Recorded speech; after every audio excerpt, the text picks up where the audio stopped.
तो कहानी की शुरू में हम मिस्टर विनवुड से मिलते हैं, जिनकी डॉल्स बनाने की फैक्ट्री है। विनवुड को अपने लिए एक असिस्टेंट की जरूरत थी, जिसका उसने न्यूज़पेपर में ऐड दे रखा था, जिसके चलते कोबी डेलम नाम की लड़की उसकी कंपनी में इंटरव्यू देने के लिए आती है। अंदर दिखाया जाता है कि मिस्टर विनवुड बड़ी ही बारीकी से डॉल के बनने के प्रोसीजर को देख रहे थे, कैसे प्लास्टिक मर्क करके डॉल के मोल्ड के ऊपर डालकर उन्हें एक डॉल की शक्ल दी जा रही थी। प्लास्टिक से डॉल बनने और उसके पैकेजिंग तक के प्रोसेस पर नवट खुद नजर रखते थे और उनकी नजरों से लग रहा था जैसे उन्हें डॉल से कोई खास मोहब्बत है। अब उनके ऑफिस में कोबी डेलम आती है, जिसका वो इंटरव्यू शुरू कर देते हैं और उससे पूछते हैं कि बताओ डॉल्स का इस दुनिया में क्या रोल है। कोबी ने जवाब दिया, डॉल्स बिल्कुल इंसानों की तरह है, गॉड ने भी इंसानों को डॉल्स की तरह ही इस दुनिया में भेजा। उसके बाद सुनते ही नवट ने फौरन उसकी बात कर दी और बोला, नहीं, डॉल्स मासूम होती है, इंसान गुनाह करते हैं और डॉल्स कुछ नहीं करती। खैर, ये कहने के बाद वो कोबी डेलन को घर जाने के लिए कह देता है। क्वालिफिकेशन रिक्वायरमेंट से ज्यादा होने के बावजूद भी उसे कोबी इस जॉब के लिए ठीक नहीं लगी। हालांकि कोबी ने उसे यकीन भी दिलवाया कि वह बहुत मेहनत करेगी और अपने आप को प्रूव भी कर देगी। खैर, कोबी जैसे ही घर जाने के लिए पीछे मुड़ी तो हमें दिखाया गया कि उसे विनवर्ड के ही किसी आदमी ने किडनैप कर लिया है। अब कोबी को जब होश आया तो वह विनवर्ड के पैलेस में थी, जिस पैलेस को ठीक डॉल हाउस की तरह डिजाइन किया गया था। इस टाइम उसके सामने विनवर्ड खुद बैठा था, जो उसे बताता है कि अगला पूरा हफ्ता वो यही उसकी इस डॉल हाउस में गुजारेगी और किसी ब्यूटी पैचिंग गेम की तरह उसे यहाँ के हर गेम में पार्टिसिपेट भी करना होगा। लेकिन कोबी को इस सब में इंटरेस्ट नहीं था। उसने बहुत ही प्यार से इनकार कर दिया, लेकिन नवट ने बताया कि यहाँ उसके पास कोई ऑप्शन नहीं है, उसे जो कहा गया है उतना उसे करना ही पड़ेगा। कोबी उसकी बातों से बहुत ज्यादा घबरा चुकी थी कि जाने के बाद कोबी ने यहाँ से भागने की कोशिश भी की, लेकिन वन की सेक्रेटरी ने उसे पकड़ लिया और भागने की उसकी सारी कोशिशें नाकाम कर दी। एक प्लान फेल होने के बाद कोबी ने भागने के लिए दूसरे प्लान को यूज करना शुरू किया। उसने सारी विंडोज और दरवाजे देखना शुरू कर दिए जो बाहर की तरफ खुलते थे, लेकिन तभी पीछे से एक लड़की ने आकर कोबी को बताया कि यह पैलेस पूरी तरह सील्ड है। इसे डिजाइन इस तरीके से किया गया है कि इसके अंदर आने वाला कोई मेन दरवाजे के अलावा कहीं और से बाहर न जा सके और वो सब इसके जानती थी, क्योंकि उसने भी भागने की कोशिश की थी। अभी तक कोबी को ये बात नहीं मालूम थी कि इस महल में और कोई भी कैद है, क्योंकि उसने अभी तक महल में सिर्फ बड़ी बड़ी डॉल्स के अलावा कुछ नहीं देखा था। पीछे मुड़ने पर पता चला कि यह बड़ी बड़ी डॉल्स असल में इंसान थी, जिन्होंने मुंह पे मास्क लगाया हुआ था और इन सबको भी विनवुड कोबी की तरह ही किडनैप करके यहाँ लाया था। इस अजीब से कंपटीशन के लिए यहाँ पर मौजूद एक डॉल को भी बताती है कि यहाँ पर होने वाला कंपटीशन असल में एक लड़की सिलेक्ट करेगा जो आइडियल होगी विनवुड के बेटे की मां बनने के लिए, और बाकी जितनी लड़कियां भी उस कंपटीशन को हारेंगे या उसकी किसी भी गेम में अच्छा परफॉर्म नहीं करेंगे तो उसे वनबोल बहुत ही ब्रूटल यानी बुरे तरीके से मार डालेगा। इन सभी लड़कियों को किडनैप करने के बाद जब यहाँ लाया गया था तो सभी ने यहाँ से भागने की कोशिश की थी, लेकिन कोई भी यहाँ से कामयाब नहीं हो पाया। जिस लड़की ने कोबी को ये बताया था कि वो यहाँ से भाग नहीं सकती, वही लड़की कोबी को बताती है कि फनरूट एक बहुत ही परफेक्ट इंसान है, उसे अपनी जिंदगी में हर चीज परफेक्ट चाहिए जैसे डॉल हाउस में परफेक्ट होते हैं। और 2 साल पहले उसे जब पता चला कि उसकी वाइफ उसे चीट कर रही है तो उसने उनको भी बड़ी ही अजीब मैनर में सजा दिलवाई। दोनों को बिना कपड़ों के उसने कुएं में भिगा दिया और उस कुएं में फिर बिजली की रट छोड़ दी, जिससे वो दोनों मारे गए। अभी वो लोग ये बात ही कर रहे थे कि अचानक वहाँ पे तेज बहाल होने लग गई। उस लड़की ने बताया कि अब विनवुड आने वाला है, उन्हें जल्दी से किसी डॉल की तरह तैयार होना होगा। बल्कि बच्चे ही ये लोग एक खास रूम में जाते हैं जहाँ बहुत सारे कॉस्ट्यूम रखे हुए थे, जिनमें से हर लड़की अपने लिए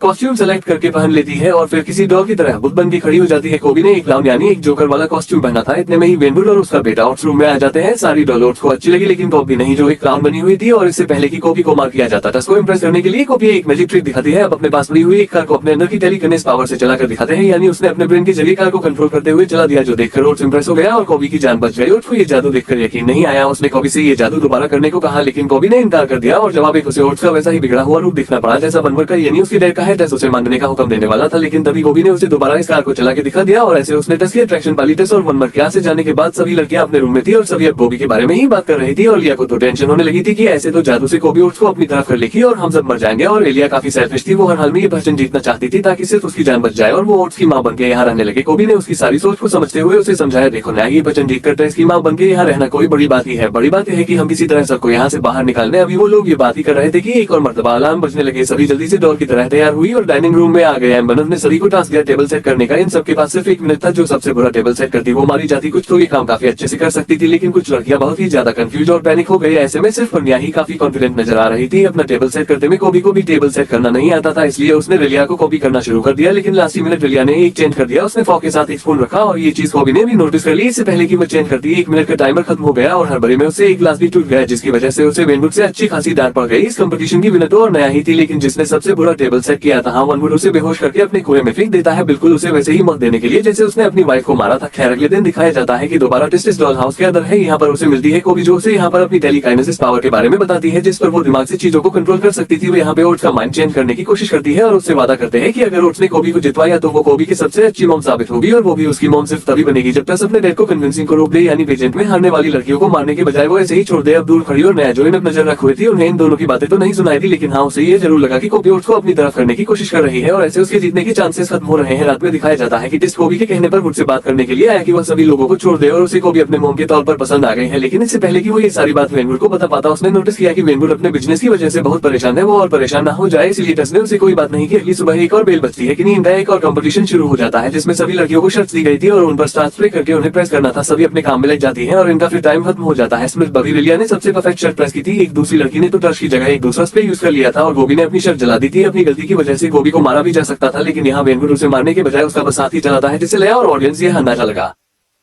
पाते हैं कि कहीं ना कहीं वेनवुड के भी दिल में गोभी के लिए जगह बनने लगी थी। अब वो जब चौथी लड़की के पास जाता है जिसकी शर्ट गोभी से बेहतर थी, उसको वह जानबूझकर 4 नंबर देता है और उसकी इस गलती के बदले कई मर्तबा उसके पेट में एक नुकता चीज टैप करते हुए उसे मार देता है। अब सीन कट होकर हमें गोभी और उसकी साथी को एक रूम में दिखाया जाता है जहाँ वो डिस्कस कर रहे थे कि वह मरने के बजाय यहाँ से भाग भी सकते हैं क्योंकि उनको रिलिया ही जीतने वाली लग रही है। साथ ही गोभी अपनी साथी को ये भी बताती है कि वो टस का माइंड अपनी पावर से मैनिपुलेट करने की कोशिश कर रही है ताकि वह गोभी को जीत पाए और गोभी बाकी सबको यहाँ से फ्री करने में मदद करते। उनकी ये सारी बातें और एलियास सुन चुकी थी और यह चीज अपने पावर्स की मदद से गोभी को भी पता चल गई। उसके बाहर जाने से पहले गोभी भागते हुए डॉल रूम के अंदर जाती है और कुछ चीज ढूंढने शुरू कर देती है। इतने में हम देखते हैं कि रेलिया कोई नुकीली चीज लेकर गोभी के रूम में आए और उसने पीछे से गोभी को टैप कर दिया, लेकिन फिर रिवील हुआ कि इस क्लाउन कॉस्ट्यूम में गोभी नहीं बल्कि एक स्टैचू था क्योंकि गोभी ने रेलिया को भांप लिया था। वो चाहती थी कि ऐसे ही कोई चाल चलेगा रेलिया, इसलिए पहले ही उसने अपनी जगह पे स्टैचू को खड़ा कर दिया और फिर रेलिया को समझाने की कोशिश की कि जीतने और मरने के बजाय भी बहुत से ऑप्शंस हैं जिनको आजमाया जा सकता है। गोभी उसे बताती है मेरे पास ये प्लान है कि हम अपनी जगह पर बिल्कुल ऐसे ही डॉल्स के पुतलों को खड़ा कर देंगे। जब वेनवुड उनके सामने आएगा तो वो डॉल्स से ही बातें करता रहेगा, उसे ये पता ही नहीं चलेगा कि हम उसके सामने नहीं है और इसी चीज का फायदा उठाते हुए हम इंडोर से भाग जाएंगे। अब सीन कट होता है और हमें दिखाया जाता है टस अपने घर में जागा है। उसने अपने डैड और उसके मैनेजर को बातें करते हुए सुना कि वो बाकी लड़कियों का आखिरी टेस्ट यानी वफा का टेस्ट करेंगे और जिसने बेवफाई की वो मारा जाएगा। अब नवट इस डॉल हाउस के अंदर आ जाता है और इनके नए कंपटीशन के लिए बेल बजा देता है। ये वो टाइम था जब गोभी को अपने प्लान को एग्जीक्यूट करना था कि लोग वेनवुड को धोखा देने के लिए उसकी बताई जगह पर स्टैचू खड़े कर देते हैं, जिसके बाद गोभी अपनी टेलीकाइनेसिस पावर की मदद से डोर का अनलॉक ओपन करती है और ये तीनों उनको झांसा देते हुए यहाँ से निकल जाते हैं। गोभी को यहाँ से जाना अच्छा नहीं लग रहा था क्योंकि उसने उठ से अच्छी मोम बनने का वादा किया था। वो रेलिया और अपनी साथी को कहती है क्यों ना हम उठ को भी अपने साथ ले चले, तो तब रेलिया जवाब देती है तुम्हें ही मुबारक हो तुम्हारा अच्छा मॉम बनना, मैं तो जा रही हूँ। ये वही रिलिया थी जो पूरे एपिसोड में अच्छी मॉम बनने की कोशिश कर रही थी और अब मौका मिलते ही वो यहाँ से ऐसी भागी कि कभी लौट के नहीं आएगी। उसके पीछे जो दूसरी साथी थी उसके भागने में स्पीड कम थी। रिलिया को लगा कि उसकी वजह से वह पकड़ी जाएगी, इसलिए लिया ने अपना भागने का रास्ता बदल लिया, लेकिन इससे ज्यादा कुछ हुआ नहीं क्योंकि उसके रास्ता बदलने से पहले ही वेनवुड का सेक्रेटरी उसे देख चुका था और वो उसे शूट करके मार देता है। उसके साथ साथ उनकी दूसरी साथी को भी और बच जाती है। वो सिर्फ गोभी जो वापस टस से अपना वादा पूरा करने के लिए गई थी उसकी वफादारी को देखते हुए अब नवट ने फैसला किया था कि वह गोभी को ही अपने बेटे की मम के तौर पर एक्सेप्ट करेगा। अब सवाल यह है कि उसे और रेया और दूसरी लड़की के भागने के बारे में पता कैसे चला। असल में उसने इन बड़ी बड़ी डॉल्स के अंदर माइक्स लगाए हुए थे जिसकी वजह से वन पहले ही इनके प्लान के बारे में जान गया था और इसलिए तो वो इनका फेथ टेस्ट ले रहा था जिसमें गोभी पास हो गई क्योंकि वो वापस टस से अपना वादा पूरा करने के लिए आई थी। और अब फाइनली उसी टस की मोम बनाने के लिए नवट उसे एक डॉल बनाने का फैसला करता है क्योंकि उसे लगता है कि एक डॉल ही ना नहीं करती और एक डॉल ही अच्छी मदद साबित हो सकती है। इसलिए अब गोभी को एक मशीन पर लिटा दिया गया जिसके अंदर प्लास्टिक बल्क करके बड़ी बड़ी डॉल्स बनाई जाती थी। अब गरम गरम प्लास्टिक गोभी की बॉडी पर लगाकर उसकी बॉडी ये लोग प्लास्टिक से सील करने वाले थे। वो भी यहाँ से जाना चाहती थी। वो अपनी पावर्स का भी इस्तेमाल करती है जिससे रूम की लाइट्स को फ्लिकर करती है, लेकिन वो अपने आप को इस मशीन से छुड़वा नहीं पाती और फिर सीन कट होकर हमें दिखाया जाता